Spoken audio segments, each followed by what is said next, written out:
नाज़रीन, जिंदगी में कुछ जख्म ऐसे होते हैं कि दुश्मन के हाथों लगें तो इंसान संभल भी जाता है, मगर जब वही जख्म किसी अपने के हाथों लगे हों, किसी ऐसे शख्स की तरफ से जिस पर आपने बरसों से एतमाद किया हो, तो तकलीफ सिर्फ दिल तक महदूद नहीं रहती, वो सोच, यादों और मुस्तकबिल के फैसलों तक भी फैल जाती है। कुवैत से सामने आने वाली ये कहानी भी कुछ ऐसी ही है, जहां एक कामयाब बिजनेस वुमन ने पहली बार खुलकर उस गद्दारी का जिक्र किया है जिसने 10 साला एतमाद को एक लम्हे में खाक में मिला दिया।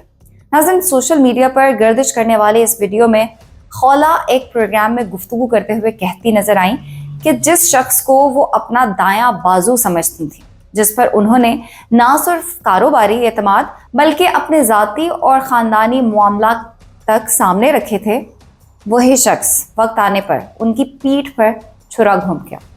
और ये कोई जज्बाती जुमला नहीं था, बल्कि एक ऐसी हकीकत थी जिसके असरात वो आज भी भुगत रही हैं।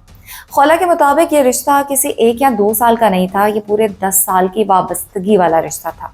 10 साल का साथ, 10 साल का एतमाद, 10 साल की मेहनत, और फिर आखिर में वही शख्स सबसे ज़्यादा नुकसान पहुंचाने वाला बना। वो कहती है कि जब कोई बाहर वाला नुकसान पहुंचाता है ना, तो इंसान खुद को ये कहकर तसल्ली दे देता है कि चलो वो दुश्मन था, इससे यही उम्मीद थी। मगर जब तकलीफ किसी अपने की तरफ से हो, किसी ऐसे शख्स की जिस पे आपको सबसे ज्यादा भरोसा हो, तो दर्द दुगना हो जाता है, क्योंकि वहां सिर्फ नुकसान नहीं होता, वहां एतमाद भी दफन हो जाता है। इस गुफ्तगू में खौला ने ये बात बहुत ज्यादा वाज़ेह की कि ये मामला सिर्फ इखलाकी गद्दारी तक महदूद नहीं रहा, बल्कि उसमें कानूनी जुराइम भी शामिल हैं। उनके मुताबिक उस साबिक करीबी मुलाजिम ने ना सिर्फ उनके निजी मामलात और ख़ानदानी राज अफशा किए, बल्कि बगैर इजाज़त रिकॉर्डिंग जैसे संगीन इकदाम भी किए थे, जो किसी भी मुहज़्ज़ब माशरे में काबिल सज़ा जुर्म समझे जाते हैं। यहाँ बात सिर्फ बदतमीज़ी या बददियानती की नहीं है, बल्कि कानून शिकनी की भी थी। और यही वो नुक्ता है जहाँ ये कहानी सिर्फ एक ज़ाती दुख नहीं रहती, बल्कि एक इज्तिमाई मसला बन जाती है। खौला ये भी कहती हैं कि वो गुज़िश्ता 1 साल से मुसलसल दबाव में हैं और मसाइल का सामना कर रही हैं। उनके मुताबिक ये मामला एक फ़र्द तक महदूद नहीं रहा, बल्कि वो मुलाजिम उन लोगों के साथ जा मिला जिससे वो पहले ही अपने ताल्लुकात ख़त्म कर चुकी थी और जिन्हें वो अपने कारोबारी या ज़ाती मामलात में शामिल नहीं करती थी। यानी गद्दारी सिर्फ एक कदम नहीं थी, बल्कि एक तहालुफ़ की सूरत इख्तियार कर गई, जहाँ मकसद सिर्फ नुकसान पहुँचाना था। यहाँ इंसान लाशऊरी तौर पर यह सवाल करता है कि आखिर लोग ऐसा करते क्यों हैं? क्या सिर्फ ज़ाती मुफाद, क्या हसद की वजह से, या फिर वो ताकत जो किसी के राज हाथ लग जाने के बाद इंसान के अंदर पैदा हो जाती है? खौला के अल्फाज हैं कि जो लोग नफरत और कीना पालकर दूसरों को नुकसान पहुंचाते हैं और उसमें लुत्फ महसूस करते हैं, वो दरअसल अंदर से बीमार होते हैं। नाज़रीन, ये एक बहुत ही सख्त जुमला है, मगर शायद हकीकत के बहुत ज़्यादा करीब है। इस पूरी गुफ्तगू में एक बात तो बहुत ज़्यादा नुमाया तौर पर सामने आती है, और वो है कानून पर एतमाद। खौला बार बार इस बात पर जोर देती हैं कि कुवैत कोई जंगल नहीं है, बल्कि एक रियासत है, एक निज़ाम है जहां इदारे मौजूद हैं, कानून हरकत में आता है। वो वाज़ेह अल्फाज में कहती हैं कि कुवैत में टेढ़े रास्ते नहीं चलते, यानी यहाँ साजिश, ब्लैकमेलिंग या गैर कानूनी हरबों के जरिए किसी को मुस्तकिल नुकसान नहीं पहुंचाया जा सकता। देर हो सकती है, लेकिन इंसाफ जरूर मिल जाता है। ये पैगाम सिर्फ उनके लिए नहीं था जो उनके खिलाफ सरगर्म है, बल्कि हर उस शख्स के लिए भी था जो ये समझता है कि राज अफशा करके, ऑडियो या वीडियो लीक करके या ज़ाती मालूमात को हथियार बनाकर वो हमेशा खुद महफूज रहेगा। हकीकत यह है नाज़रीन कि ऐसे इक़दाम वक्ती फ़ायदा तो दे देते हैं, मगर अंजाम उसका ज़रूर होता है और कानून अपना रास्ता भी ज़रूर बनाता है।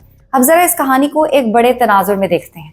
ये वाक़या किसी एक बिजनेस वुमन के साथ पेश आया, मगर उसकी नौयत ऐसी है जो आज बहुत से लोगों के तजुर्बात से मिलती जुलती है। दफातर हों, कारोबार हों या घरेलू माहौल, एतमाद का गलत इस्तेमाल एक खामोश वबा की तरह फैल चुका है। लोग कुर्बत हासिल करते हैं, मालूमात इकट्ठी करते हैं और फिर इख्तलाफ की सूरत में उन्हीं मालूमात को अपना हथियार बना लेते हैं। ये रवैया ना सिर्फ गैर अखलाकी है, बल्कि इंतहाई ख़तरनाक है। यहाँ आगाही की बात ज़रूरी है कि एतमाद करना गलत तो नहीं है, मगर अंधा एतमाद करना नुकसानदेह ज़रूर हो जाता है। हर मुलाजिम को ख़ानदान समझ लेना, हर दोस्त को राजदार समझ लेना, ये फ़ैसले वक्त के साथ, हदों के साथ होने चाहिए। पेशा वराना ताल्लुकात में हद बंदी यानी बाउंड्रीज ना हो तो बाद में मसाइल जन्म लेते हैं। एक और अहम नुक्ता नाज़रीन ये है कि डिजिटल दौर में राज पहले जैसे महफूज नहीं रहे हैं। मोबाइल फोन, रिकॉर्डिंग, स्क्रीनशॉट्स, ये सब चीजें अगर गलत हाथों में चली जाएं तो जिंदगी अजीरन बन सकती है।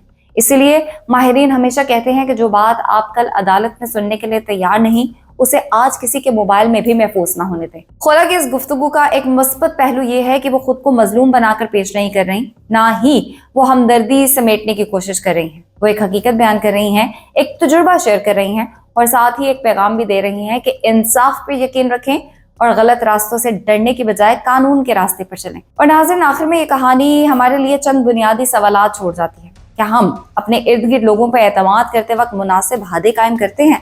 क्या हम ये समझते हैं कि राज राज ही रहें तो बेहतर होते हैं? और क्या हमने कभी ये सोचा है कि वक्ती गुस्से या इंतकाम के लिए किया गया एक अमल हमें कानूनी और अखलाकी तौर पर कहाँ ला खड़ा कर सकता है? ये वीडियोस हमें सिर्फ एक बिजनेस वुमन की कहानी नहीं सुना रही, बल्कि हमें खबरदार करती है कि एतमाद नेमत जरूर है, मगर हिफाजत के बगैर नेमत भी आजमाइश बन जाती है। आप इस मामले को कैसे देखते हैं? क्या आज के दौर में करीबी ताल्लुकात में भी हदबंदी जरूरी है या नहीं है? और क्या कानून पर एतमाद वाकई ऐसे मामलात में सुकून देता है? अपनी राय कमेंट्स में जरूर दीजिएगा।